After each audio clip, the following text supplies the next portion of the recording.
एक, दो, तीन, चार, बस चार, सात होना चाहिए ना। अबे तो कंजूस है, बाकी तीन तो मांग के पढ़ा था तूने।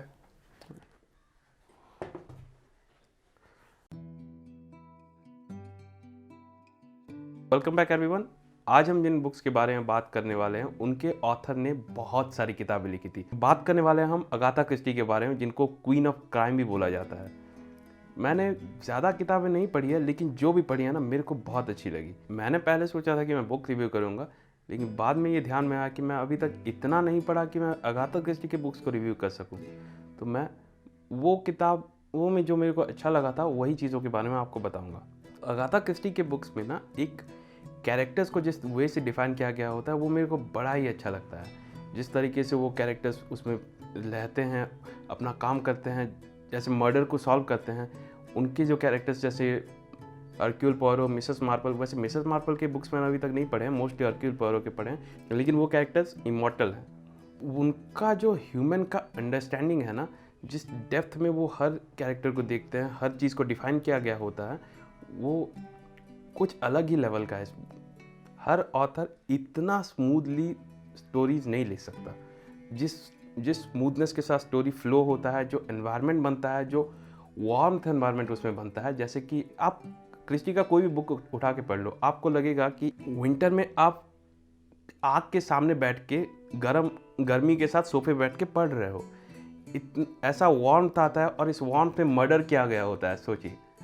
तो ज़्यादा बोल ना करते हुए स्टार्ट करूँगा। पहला बुक जो मैं पढ़ा था, द ABC मर्डर्स। ये बुक को ना पढ़ने के बाद मैं सच बोल रहा हूँ पागल हो गया था। मैं स्टोर में गया था एक्चुअली अगाथा क्रिस्टी का कोई बुक उठाने। उसमें मैं देखा ये बुक का नाम है द ABC मर्डर्स। मेरे को थोड़ा डिफरेंट लगा नेम, और इसका प्लॉट भी डिफरेंट लगा। जैसे कि मर्डर शुरू होता है एक ऐसे प्लेस से जहाँ जिसका नाम ए से शुरू होता है, और वो जिसका मर्डर हुआ होता है उसका भी नाम ए से शुरू होता है। फिर नेक्स्ट वही चीज़ बी में जाता है, और वही चीज़ सी में ट्रांसफ़र होता है। मेरे को इंटरेस्ट आया और मैं बुक उठा लिया। लेकिन कोई भी बिगिनर की तरह मेरा भी बुक बहुत दिनों तक पढ़ा रहा। तो एक बार बारिश हो रही थी और मेरे को कोई स्टोरी पढ़ने का मन किया, और मैं इसको उठाया। पहले पहले थोड़ा जब इंट्रोडक्शन आया और स्टोरी बिल्ड हो रहा था, तो थोड़ा स्लो रीडिंग करता हूँ, तो उसमें थोड़ा सा बोरिंग लगा। लेकिन जैसे स्टोरी धीरे धीरे स्टार्ट होने लगा ना, सस्पेंस बिल्ड होने लगा, तो मेरे को बहुत अच्छा लगा। मैं बुक रख ही नहीं पाया। तो ये वो पहला बुक था जिसने मेरे को अर्क्यूल पोयरो से इंट्रोड्यूस कराया। अर्क्यूल पोयरो और उनके दोस्त कैप्टन हेस्टिंग्स। अर्क्यूल पोयरो का जो ह्यूमन अंडरस्टैंडिंग है, जिस नज़रिए से वो क्रिमिनल्स को देखते हैं, वो मेरे को थोड़ा डिफरेंट लगा। नॉर्मल डिटेक्टिव जैसा नहीं, उनका काम करने का तरीका अलग होता है। अर्क्यूल पोयरो सारे डिटेक्टिव्स के साथ खुद भागदौड़ नहीं करते, वो पुलिस को भेजते हैं एविडेंसेस गैदर करने के लिए। और जब सारे एविडेंस गैदर हो जाते हैं, वो बैठ कर सोचते हैं कि कौन सी चीज़ कहाँ पे फिट नहीं हो रही है और उसको कैसे फिट होना चाहिए था। ये चीज़ मेरे को काफ़ी डिफरेंट लगी। क्रिस्टी के सारे बुक्स में कुछ ना कुछ डिफरेंट चीज़ होता है, कुछ यूनिक होता है। इसका यूनिकनेस ये था कि कैसे प्रॉब्लम्स में पड़ के फैमिलीज जो एक दूसरे को नहीं जानती थी, वो पास आ जाती हैं एक दूसरे के साथ मिलकर काम करने के लिए। वो मेरे को काफ़ी अच्छा लगा। और लास्ट में जब अर्क्यूल पोयरो का सस्पेक्ट के साथ बात होता है, जैसे वो समझते हैं सिचुएशन को, वो बहुत अच्छा लगा। और ये जब मैं पहली बार पढ़ा था ना, तो मेरे को जब किताब ख़त्म हुआ था, मेरे को ऐसा फील हुआ था कि मैं ह्यूमन नेचर के बारे में कुछ और थोड़ा ज़्यादा जान गया हूँ। जैसे एक स्टेप मेरा बढ़ गया ह्यूमन अंडरस्टैंडिंग में। तो मैं अटक नहीं पाया और मैं दूसरे बुक में जंप कर गया। तो सेकंड क्रिस्टी बुक जो मैंने पढ़ा था वो था द क्रिकेट हाउस। इसमें एक लव स्टोरी के बीच में एक मर्डर होता है। जो लड़की होती है उसके ग्रैंडफादर का मर्डर हो गया होता है, और वो लड़का जो होता है वो एक डिटेक्टिव का बेटा होता है, और वो जाता है मिस्ट्री सॉल्व करने के लिए। ये बुक का यूनिकनेस मेरे को वो लगा ना कि एक फैमिली के बीच में डिफरेंसेस को दिखाया गया है। वो फैमिली के कैरेक्टर्स को डिफाइन किया गया है उनके नज़रिए से, और इस लड़के के नज़रिए से भी, और उनके डिफरेंसेस को दिखाया गया है कि कैसे वो फैमिली में लोग एक दूसरे को पसंद नहीं करते थे, लेकिन फिर भी वो जो ग्रैंडफादर था उसकी वजह से सब एक होकर थे। और अभी मर्डर के बाद उसका इम्पैक्ट कैसे फैमिली पे पड़ा है। और इस बुक में ना इतना क्लीनली मर्डर किया गया होता है, और इतने अच्छे से उस मर्डर को कवर किया गया होता है कि मैं एंड तक जान नहीं पाया कि मर्डरर कौन होगा। पूरा लास्ट पेज तक देखना पड़ा मेरे को। ये किताब मेरे को बहुत अच्छी लगी थी, ये पूरा एक लाइफ को देखने का डिफरेंट पर्सपेक्टिव मिला। तो मैं फिर से और नहीं रुक पाया और मैं थर्ड बुक पे जंप कर गया। तो थर्ड बुक जो मैं पढ़ा था अगाथा क्रिस्टी का, वो था मर्डर ऑफ रॉजर एक्रोयड। इसमें रॉजर एक्रोयड जो इंसान होते हैं, वो जिस लेडी से प्यार कर रहे होते हैं, उनका डेथ हो जाता है। लेकिन उनके डेथ से पहले रॉजर एक्रोयड को पता होता है कि वो लेडी को कोई ब्लैकमेल कर रहा था। तो वो डाउट करते हैं कि उनका वो ये सुइसाइड नहीं बल्कि मर्डर था, जबकि लोग सुइसाइड सोच रहे होते हैं। यही डाउट कर रहे होते हैं कि रॉजर एक्रोयड का ही मर्डर हो जाता है। इसमें भी डिटेक्टिव हरक्यूल पोरो ही हैं, लेकिन उनका एंट्री थोड़ा लेट में होता है और वो बाद में आकर सॉल्व करते हैं मिस्ट्री को। और इस स्टोरी के अंदर छोटा सा एक बहुत अच्छा लव स्टोरी भी है जो मेरे को बड़ा अच्छा लगा था। इसमें मेरे को यूनिक बात ये लगी थी कि इसका नरेशन बहुत ही अलग किस्म का नरेशन था, ये जो कि एंड में आपको पता चलेगा ये किस लेवल का नरेशन था। तो फोर्थ एगाथा क्रिस्टी बुक जो मैं पढ़ा था वो था and then there were none. agathachristie.com site में एक वोटिंग हुआ था, लोगों को पूछा गया था कि आपका फेवरेट एगाथा क्रिस्टी बुक कौन सा है। तो इस बुक को नंबर 1 बताया गया था वोटिंग के बाद। इस बुक का स्टोरी ये है कि 10 स्ट्रेंजर लोगों को एक जगह में, एक आइलैंड में गैदरिंग के लिए बुलाया गया होता है और वो जब पहुंचते हैं वो देखते हैं कि वो आइलैंड में उन 10 लोगों को छोड़ के और कोई नहीं है। और धीरे धीरे एक के बाद एक उनका मर्डर होने लगता है और वहाँ पे हर रूम में एक नर्सरी राइम का कॉपी दिया गया होता है और सबका मर्डर वो राइम में जैसे नरेट किया गया है उसी तरीके से होने लगता है। इस बुक को थोड़ा थ्रिलर वे में लिखा गया है। इसमें मेरे को स्पेशल ये लगा कि इस बुक में भी मैं एंड तक गेस नहीं कर पाया कि मर्डर किसने किया था और कैसे किया था। इस बुक में एक और ख़ास चीज़ ये लगा कि इसमें लोगों को अपनी ही गिल्ट का सामना करना पड़ता है कि उन लोगों ने क्राइम किया होता है चुपके से, जिससे किसी को पता ना चले, लेकिन उसमें बाद में उनको अपना गिल्ट रियलाइज़ करवाया जाता है मर्डरर के द्वारा। वो एक बड़ा अनोखा चीज़ मेरे को लगा इसमें। और उसके बाद मैं फिर से रुक नहीं पाया, मैं एक और बुक जाकर ख़रीद लाया दुकान से।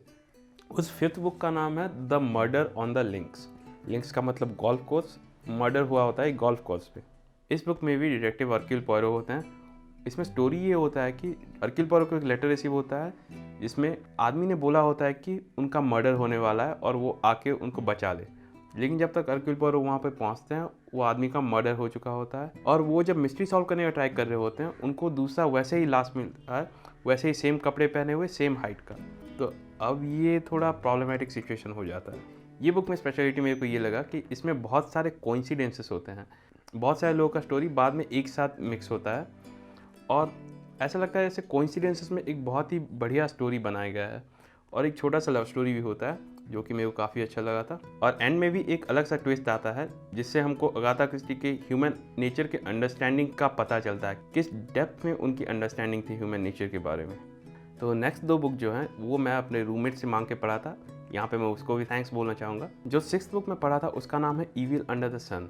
इसमें एक हॉलीडे थीम होता है और एक हॉलीडे में सब गए हुए होते हैं, हरक्यूल पोयरो भी गए हुए होते हैं और वहाँ पे मर्डर होता है। वो वही हॉलीडे में ही मर्डर सॉल्व करते हैं। इसमें मॉडर्न रिलेशनशिप्स का एक अलग नज़रिया है और इसमें हरक्यूल पोयरो और एक बच्ची का कॉन्वर्सेशन है जो मेरे को बड़ा अनोखा लगता है। उस बच्ची को एक पूरे अलग नज़रिए से दिखाया गया है और ये भी नज़रिया कि वो बच्ची किस नज़र से अपनी स्टेप मदर को देखती है, ये मेरे को काफ़ी अच्छा लगा था इस बुक में। तो ये 7th बुक मेरा सबसे फेवरेट बुक है, सबसे अलग बुक है। बुक का नाम है 5 लिटिल पिग्स। इसमें क्या होता है ना, बहुत साल पहले मर्डर हुआ होता है और जिसका मर्डर हुआ होता है उसकी बेटी हरक्यूल पोयरो के पास आती है और उनको बोलती है कि वो मिस्ट्री सॉल्व करने के लिए। तो उस टाइम के सबूत भी ज़्यादा नहीं रहते और हरक्यूल पोयरो उस टाइम के 5 गिने चुने लोग रहते हैं, उनके साथ जाके बात करके उनको मिस्ट्री सॉल्व करना होता है। अब इसकी खास बात ये होती है कि इसने ह्यूमन रिलेशनशिप, जो ह्यूमन लव रिलेशनशिप है, उसको एक अलग ही नज़रिया दिया था। एक ही कपल को 5 लोग 5 अलग अलग नज़रिए से देखते हैं और एंड में कुछ अलग ही होता है। और इस बुक में और भी एक मस्त चीज़ मेरे को लगी थी कि एक पेंटिंग के बारे में डिस्क्राइब किया गया था जिसको हरक्यूल पोयरो जाके देखते हैं। अगाथा क्रिस्टी ने उस पेंटिंग को इस तरह से डिस्क्राइब किया था कि उन्होंने बस लिखावट से उस पेंटिंग में जान डाल दी थी। इस टाइप का नरेशन देख के मेरा दिल खुश हो गया था और मैं ये बुक सबको रेकमेंड करूँगा। इस बुक को पढ़ने के बाद मेरे को ह्यूमन रिलेशनशिप का एक पूरा अलग डायमेंशन देखने को मिला। काफ़ी अच्छा लगा था मेरे को, बुक काफ़ी वार्म लगा था। और मैं यही बोलूँगा कि कभी भी आप अगाथा क्रिस्टी के बुक्स पढ़ें तो इस बुक को ज़रूर इंक्लूड कीजिएगा अपनी लिस्ट पे।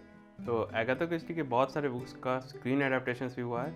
जैसे मैं जो बुक्स बताया आप उनमें से ABC मर्डर्स और and then there were none का सीरीज़ देख सकते हैं, और क्रिकेट हाउस का एक मूवी बना है, आप वो भी देख सकते हैं। लेकिन मैं रेकमेंड करूँगा कि आप बुक पढ़िए, बुक ज़्यादा अच्छा लगता है, सीरीज़ इतने पसंद नहीं आए मेरे को।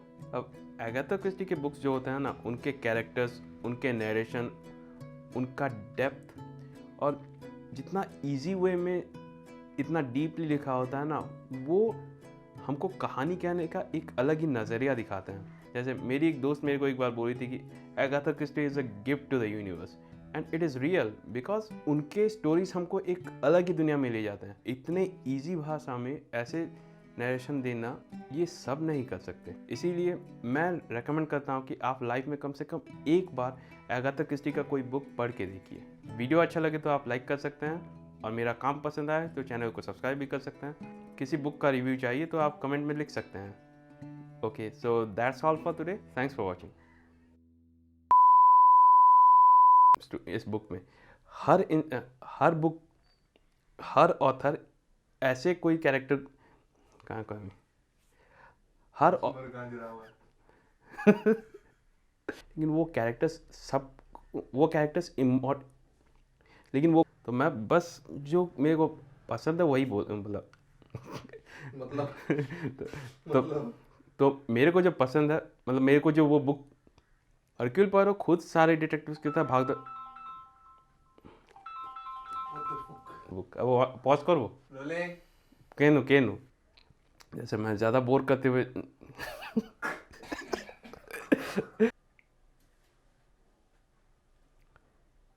एक्शन तो कर। अच्छा।